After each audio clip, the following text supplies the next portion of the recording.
I am very thankful this morning to be able to call myself mom. It's one of the greatest labels I feel like I've been given in my life. But I will be the first to admit that I operate a lot in fear. I want everything to be absolutely perfect for my 3 boys. I want everything to go right for them. I want them to be safe. I want them to be healthy. I want them to be happy. And I really don't want them to face any trial that I've ever faced or trials that are harder than I've ever faced. And so I will say that there are many days that my very independent, strong, controlling personality often gets in the way of my life as an individual, and it often gets in the way of my life as a mom. And so I come before you today as we get ready to share with you about not fearing and parenting with a very vulnerable heart, because I often days pick up the label of fear and let it drive me forward instead of picking up the armor of God and allowing it to be the thing that fights forward for my kids.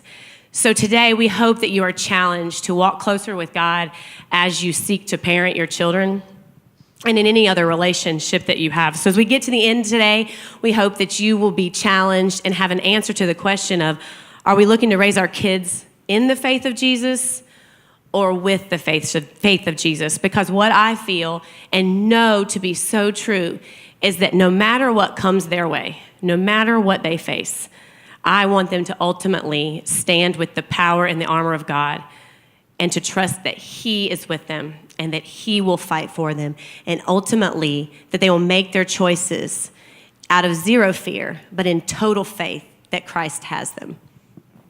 And I really appreciate Julie's vulnerability, just opening up and saying, hey, listen, I parent with fear a lot. But let's be honest, fear is a factor with you. You guys remember Fear Factor, the show, right?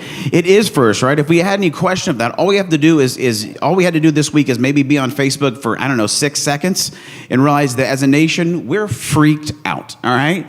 Fear is running rampant right now around our country. And I think the reality is it always is running consistent in our lives. Fear dictates and decides and motivates us more than we would care to imagine, right?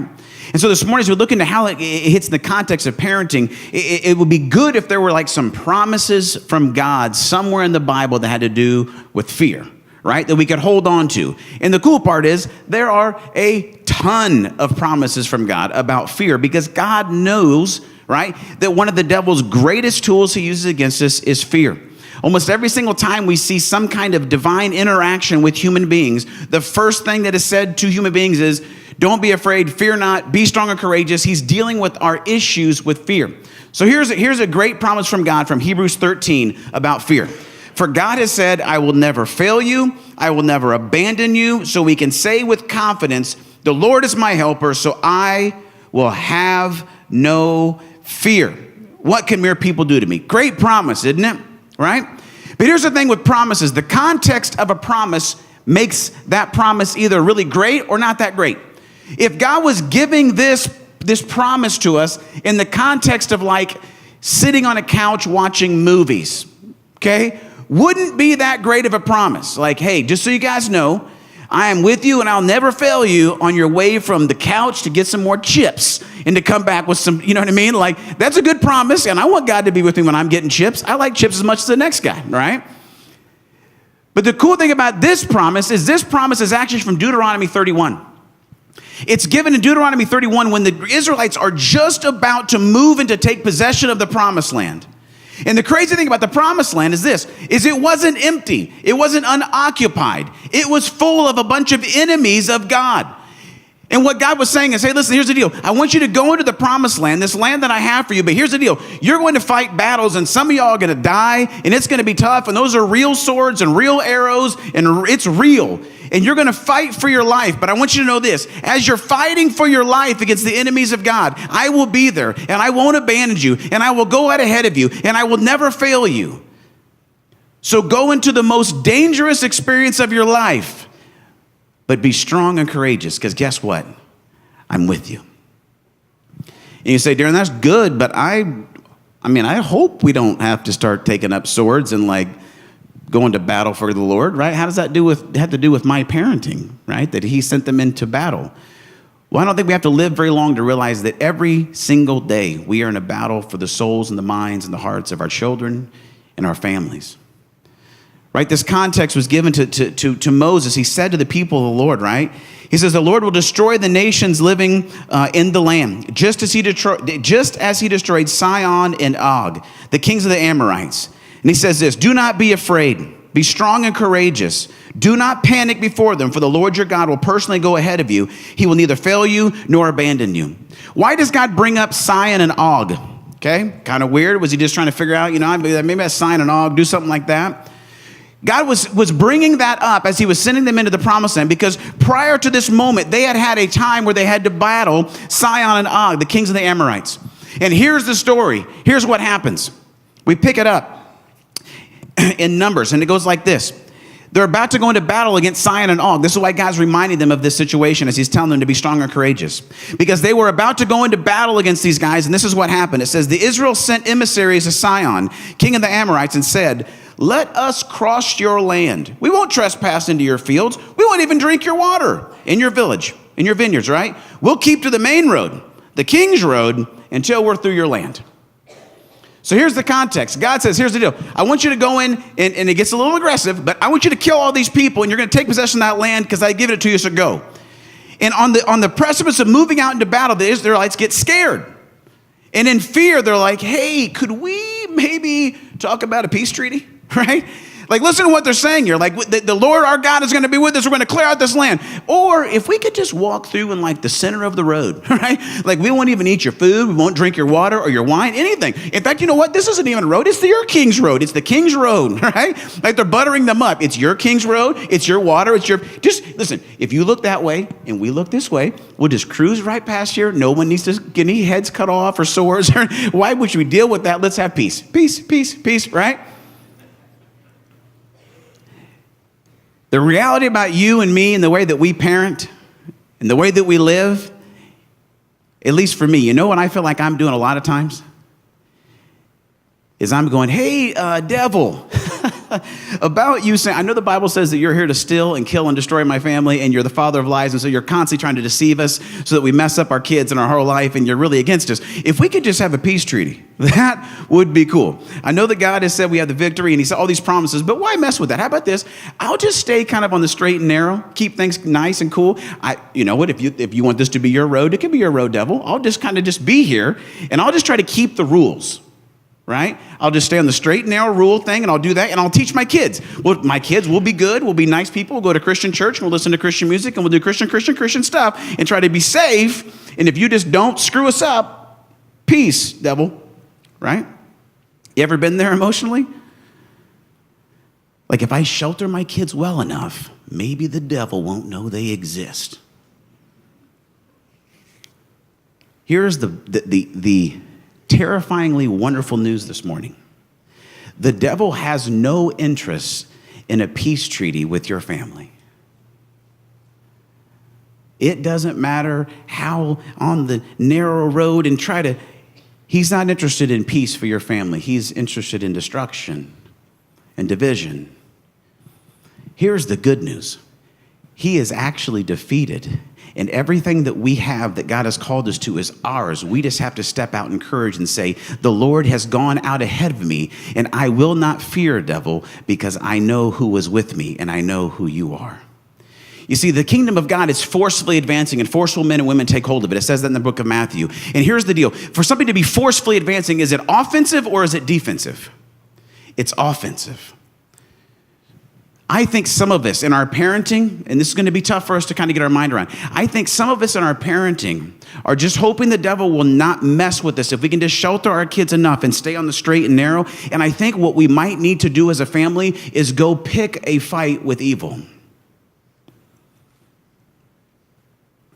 right? Because we don't have the Amorites and the Jebusites and the Jebusites or whoever else that we fight with, right? But we do have real battles, like against things like, there's things that we face like hate and unforgiveness and injustice and inequality and hunger and disease and orphans and racism and lust and greed and gluttony and slothfulness and selfishness. These are enemies that want to steal the joy and the freedom from our family. And the question that we have to say is, are we going to say, just try to forget about me, devil, we'll just stay here? Or do we say, you know what? Here's the deal.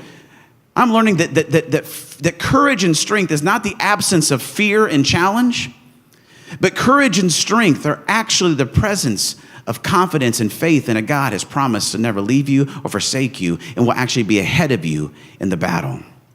So if we're waiting in our parenting to say, I'm just waiting for this fear to go away and the challenge to subside, guess what? It never will.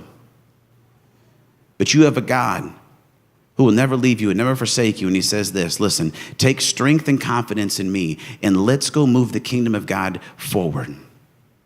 Quick story, and then I'm going to turn it over to Julie. One of the families that has inspired us in their parenting so much is a family called Diane and Steve Foley. They were mentors for us when we got married. And through every phase of parenting, and Julie's going to talk about the phases of fear in parenting, when they had little kids, when they had middle-sized kids, when they had big kids, they risked great things in faith to step out in the battle. And what they would do is actually take their kids like to Haiti, babies, right? Like they would say, hey, what is God not like in the world? God's kingdom doesn't like orphans and terrible things happening in Haiti. So they would take their babies to Haiti and they would go do medical mission stuff when their babies were babies. Most of us are thinking to myself, can I risk taking my baby to Olive Garden or not? Especially if it's in the winter, because if RSV is around, you know how loud RSV is, right? How many of you parents with a kid under the age of 2 wants to just go to Haiti tomorrow, right? No hands, right? They did. And they went with it. Then when they were in junior high and stuff, they took their kids to Haiti, and their kids actually helped do like surgeries on people and stuff. And guess what? When I lived and walked with the Foleys, they had this weird, and I'm going to talk about it later, this casual confidence that God was with them. Because they were living a life, not with like faith in Jesus. Hey kids, we have faith in Jesus. They lived in such a way that their kids actually had the faith of Jesus. And I remember them telling a story, and their youngest son walked away from following the Lord late in his teenage years. And I remember talking to Steve and expecting him to be freaked out. And he had this casual confidence that the Lord was still with them and with him. Because they didn't raise him to have faith in Jesus, but they raised him in the midst of the battle to have the faith of Jesus. And currently their youngest son is following Christ. And I wonder for us, if it's not time for us to stop being scared and playing it safe, but for us to jump in and pick a fight with the enemies of God and invite our family into the mission of confidence and strength. As Darren was talking about that road where you're like, devil, we're going to make this little peace treaty. I'm going to stay right here in the middle, and I'm not going to give 100% to you, obviously, devil, because you're terrible, but it keeps me from giving 100% over here to God. So you just stay in this middle zone of like safety. And in my spiritual walk, I often call this the gray road. Not real creative or anything. I'm not real creative there in speaking as Darren is, but I call it the gray road because what I have found in my own life is that for me, the battle that I feel like when I move into the white road, which is the road that is headed towards heaven, and it's the one that honors God in all things, and it takes all the risks, and it puts myself out there, and it puts my kids out there, and it's really raw and really vulnerable. I feel like then that black road over there where the devil is, those darts, they come more. Boom, boom, boom. And sometimes I'm so stricken by fear and I'm so terrified that things aren't going to go well for me or for my kids, or they're going to be hard, or they're going to be painful, or they're going to be difficult to bear. I slip back over to the gray because I feel like he fights me less. And so it feels easier. But then I get to the end and I feel unsatisfied. I feel like I lack connection with the Father. I feel like I lack connection with my kids. I feel like I lack being a whole person, therefore being a whole parent. And so many times I'm like, oh, if I just stay on that middle road, the devil won't bother me and God will still love me and it feels easier, and then I still feel so empty. So I slip back over to the white and realize that with that armor of God that he's given me to fight in parenting or in life or in relationships or in my job or wherever it is, that if we walk fully in him and fully in his faith in what we do, he will not fail us. Will it always be easy? No. Will our kids do things we wish they didn't want, they wouldn't do? Yes. Will things at work go bad? Will bad things happen? Yes. However, he creates an armor around us to protect us from that black road so we can walk confidently in this white one. And it says in Psalms 118:6, in my distress, I prayed to the Lord, and the Lord answered me, and he set me free. The Lord is for me, so I will have no fear. What can mere people do to me? Yes, the Lord is for me. He will help me. I was talking to somebody after the first service, and I said to her, we were talking about the message this morning, and I said, parenting is the hardest, greatest gift I've ever been given so far in my life. Because it feels like such a beautiful gift to be given these little kids to raise, that God would trust me to do this. It's been my favorite thing I've ever done. But man, it's been really hard. And it has been full of a lot of fear. And I tend to pick up the fear a lot more. And it feels easier for me to try to control it. I have a very controlling personality. I'm very type A. I want things to go exactly right. I want them to be perfect. I want to set up all the steps so nothing goes wrong. So as Darren and I were studying this week, we were talking about these phases of fear. And the very first phase in parenting of fear that we came into was called the fear of life. It's that day when you're leaving the hospital and all of a sudden they put your baby in that little pumpkin seat and they put you in a wheelchair because they think you're crippled and you can't walk for some reason. And they put you in a wheelchair and your husband is standing there holding the baby and all the flowers and the balloons everyone's giving you and that first child. And the nurse is pushing you out and then there's your car. And all this, up to this point, you've had doctors and nurses and a nursery that they go to at night and your mom and your mother-in-law and your friends. And then there's the car, and there's Darren, and there's this squishy little baby in a seat. They're like, bye. And you get in the car, and I sit down in the front seat, and Darren said this earlier. And then all of a sudden, I freaked out and got in the back seat because I was scared that his head would flop over, and then he wouldn't survive. And I was scared all of a sudden. Oh my gosh, I have to keep a human alive. I have to keep this kid alive. Like, how am I going to do this? Like, I don't even know what I'm doing. Somebody have a manual? Like, somebody have a spreadsheet? Like, I need some rules here. I need some steps. How am I going to do this? And yeah, I didn't know. And so you just ask God to help you. And you start to try to see if you will. And you mess up. And things go wrong. And they get their first fever and they make it. And they don't sleep through the night, and you think you're going to go crazy, and then they do. And so you survive so far in the phases of fear that Darren and I have walked through in parenting. We made it through that one. We don't have newborns anymore.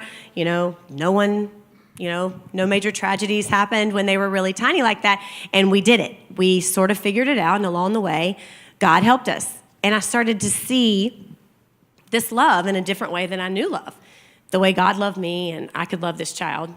But I would continually operate in fear. The next phase that Darren and I have talked about this week as we've been thinking about this for parenting, because we are in no way perfect at this. Most days we look at each other and feel like we're flying by the seat of our pants, praying that we're handling the scenarios in our life correctly. But the next phase of fear that I often find in families and parenting is the fear of safety and satisfaction. And the first one is that fear of safety, like, is my child going to fall down the stairs? I don't want them to break their leg. Let's put up 85 different gates so they can't get into any room except this one 4x4 radius, and they're fine. No one's going to die here. There's no small Legos on the floor. The carpet is flat. No one's choking. No one's falling. No one's splitting their head open. If you had seen my third child in his life, I guess by then I had maybe lightened up a tiny little bit for being a type A controlling person, but he literally, for his entire toddlerhood, had like giant knots all over his head because he fell constantly. He was like bruised and battered and beaten. And so you go through this fear of just trying to keep them safe. Let's keep them safe. Let's don't let them be hurt. Let's don't let anything bad happen to them. And then as they start to get older, a little bit older, and they can walk better and make some slightly responsible choices, you slip into the part of this fear called satisfaction. Are they going to go to school, and are they going to like their teacher? Is their teacher going to be nice? Are the kids going to be nice?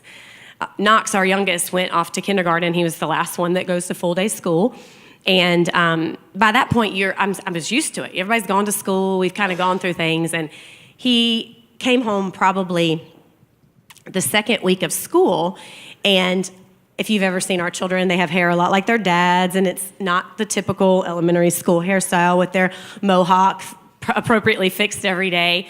And to Knox, that's normal. Like, that's what every boy in our house looks like. And this little boy came up to him for the first few days of school and kept telling him that his hair looks stupid. Well, Knox is really sensitive, even though he's really tough. And he would get off the bus and just cry and cry and cry. And my mama bear instinct was like, who's that kid? I'm going to find him. But it was, it was really, that was my instinct. Yeah, I went to school and I was like, it's called a hairstyle, kid. That's a hairstyle. Look like you've been drugged through a haystack backwards with your bed head going, anyway. Wait, sorry, that's... But what we had to do... And then I prayed and the Lord Jesus gave me... What we had to do... Sorry. What we actually had to do in that situation, even to our little 6-year-old, was to say, you have to use your words, which we hear this a lot these days, but say to him, I like my hairstyle. Please don't talk to me like that. Because my instinct was, call the teacher, make it stop, make this kid go away, send him to the principal. Don't make fun of my kid. But the truth of the matter was, Knox had to go to school and he had to handle it, even at 6. And I had to let that go, even when he was crying, and it broke my heart. Or when your children don't make teams that they want to make. We're entering into that season of life where we're beginning to tell our children that everything's not going to always go the way you want it to. Like, things are going to let you down. And so we're in this season of fear of safety and satisfaction. And then the third phase that we're in, and I talked to a gentleman after the last service whose children are adults, and he was talking about a later phase that Darren and I haven't got to, so we can only get to this point today, but the fear of choice. So our son is 12, our oldest is 12 and 12 and a half. Next year he'll be in junior high. And all of a sudden you're realizing that if I really trust God, I really have to start to let go a little bit. I have to trust that, like, he'll do his homework. Or I have to trust that all the things that we've tried to instill in him through the years, to make decisions that honor God and that are honoring to our family, are honoring to himself, that are respectable and kind and good, all those things that we've tried our very best to instill, we have to step back and trust. With the fear of our choices, we have to trust that we've done the best we can, and that God is with him, and that we've raised up a child that will be able to not be, because we've tried so hard to not parent out of fear, but to parent out of faith, that as we let him go every day, and the world is in front of him, and I can't put safety gates around him anymore, and I can't call up the teacher and say, hey, tell that little kid to stop making fun of my kid. Like, he's at the stage now where he has to begin to fight his own individual battles. And I have to step back and trust that all the things we're doing in a faith-based parenting, even though I fear, I have to go back to that promise that it says in Psalms 118 that the Lord is for me. The Lord is for Cole. The Lord is for Ty. The Lord is for Knox. The Lord is for the early wines. And we are walking in this journey to say, I have to let this go, and I truly have to trust that he is the one who will protect our kid. When we feel fear, it's an emotion that assumes we are all by ourselves. So when I get fearful that Cole will make a good decision, or that Knox's heart will get hurt, or that Ty might not make a sports team, that's me assuming that I'm all alone and that God doesn't care about me or my kids. And that if those things happen to him, that he still won't be there on the other side with something else for them. He has a plan for my children. He has a plan for our family. And the best thing I can do in all of my controlling nature is to wake up every day and just let it go. And I tell you what, most days I don't. And I have to recalibrate myself and say, okay, God, yes, I do. Because I trust that if I parent in faith and not in fear, that your promises will not come void. Yeah, and I think one of the ways that we're starting to see how this affects us is if I really believe that I can not fear because God will not fail me and he won't abandon me, is that parenting that is full of faith. What we're beginning to see is it creates, it's something Dallas Willard says, is this casual confidence in life. And I think we can see how fear emotionally impacts our way to interact with our family, interact with our kids, interact with our community. Is when we, like Julie said, when that fear says, you know what, you're all alone, what we begin to do is we begin to get anxious and isolated. And like Julie said, we want to control, okay? And here's one of the ways I see this, that, at least in our life, and it's just a sports story. We do a lot of sports, and you may be like, are you guys really talking about sports? Yes, we are. And so, but it's big in our life because it's big in our kids' life, okay?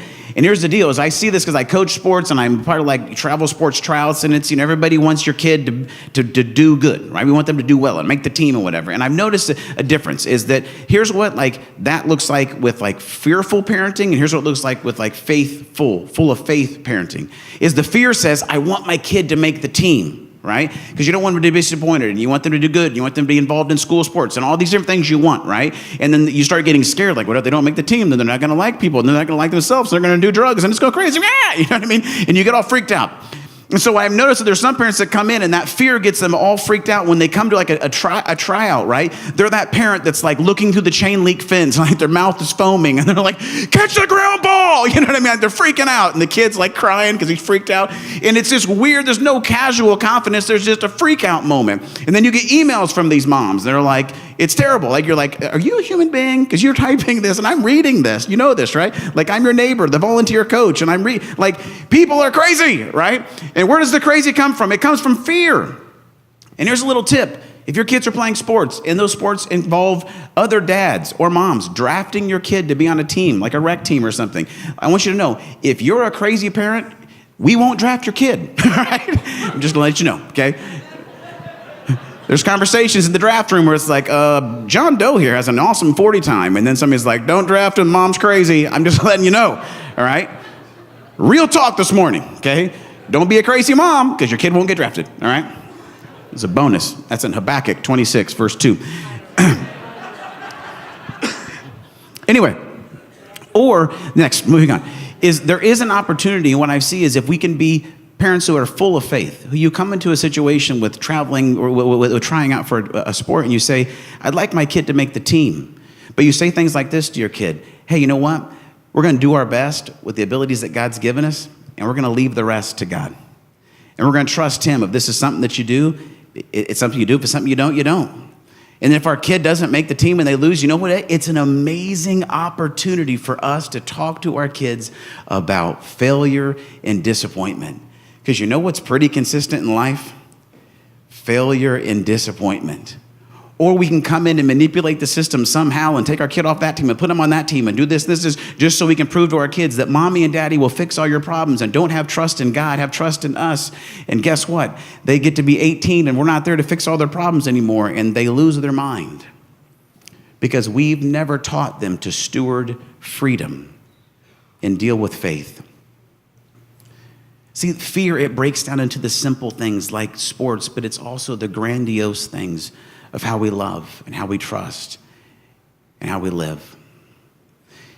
You see, the cool thing about this is there's great passages in the Bible that, unfortunately, we make things that we say like it at funerals and stuff. There's this thought that Dallas Willard says about this casual confidence. And speaking specifically of Psalm 23, he says this: Psalm 23 was not written so that we could recite it at funerals. One of the problems as a church is that so many of the wonderful statements in the scriptures that are meant to reflect the honest experiences of those who have learned to live in interaction with God are in fact ritualistically and magically quoted by people who don't believe a bit of it because they're scared to death. Nothing has ever happened to them that they are certain is the personal hand of God in their life. And it drains out the life of those verses. So take Psalm 23 into the day with you tomorrow. It is the presence of the Lord with us. How would it shape your Monday morning if before you began parenting or did anything, you stopped and said this: the Lord is my shepherd today. I have all that I need. He lets me rest in green meadows, and he leads me beside peaceful streams. He renews my strengths. He guides me along right paths, bringing honor to his name. And even when I walk through the darkest valley, I will not be afraid, for you are close beside me. Your rod and your staff protect me and comfort me. You prepare a feast for me in the presence of my enemies. You honor me by anointing my head with oil. My cup overflows with blessings. Surely your goodness and unfailing love will pursue me all the days of my life, and I will live in the house of the Lord forever.